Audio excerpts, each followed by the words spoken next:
രാജമ്മേ, അശ്വതിക്കുട്ടി എന്റെ മകളാണ്. എന്റെ മകളെ എന്റെ അനിയന് വിവാഹം കഴിക്കാൻ പറ്റൂ? നീ എന്നോട് ക്ഷമിക്ക. നിങ്ങൾക്ക് എന്നോടൊരു വാക്ക് പറയാമായിരുന്നു. ഒരു ഭർത്താവും ഭാര്യയോട് ഇത്തരം ഒരു ബന്ധത്തെക്കുറിച്ച് ഒരിക്കലും പറയില്ല. പറഞ്ഞിരുന്നെങ്കിൽ അശോകൻ അശ്വതിയുടെ കഴുത്തിൽ താലി കെട്ടില്ലായിരുന്നു. എന്റെ ഭർത്താവിനെ കുറിച്ച് എനിക്ക് വലിയ വിശ്വാസമായിരുന്നു. ആ വിശ്വാസം കൊണ്ട് ഈ ലോകത്തുള്ള എല്ലാ ഭാര്യമാരെക്കാളും ഭാഗ്യവതിയാണ് ഞാനെന്ന് അഹങ്കരിച്ചു. നിങ്ങൾ ഇതുപോലെ എത്ര വീടുകളിൽ ഒളിവിലിരുന്നിട്ടുണ്ട്?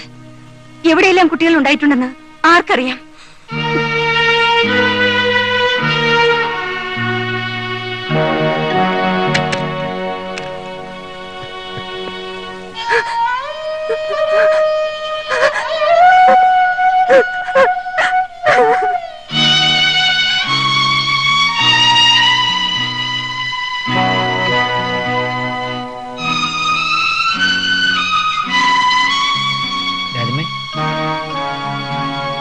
രാജമ്മേ,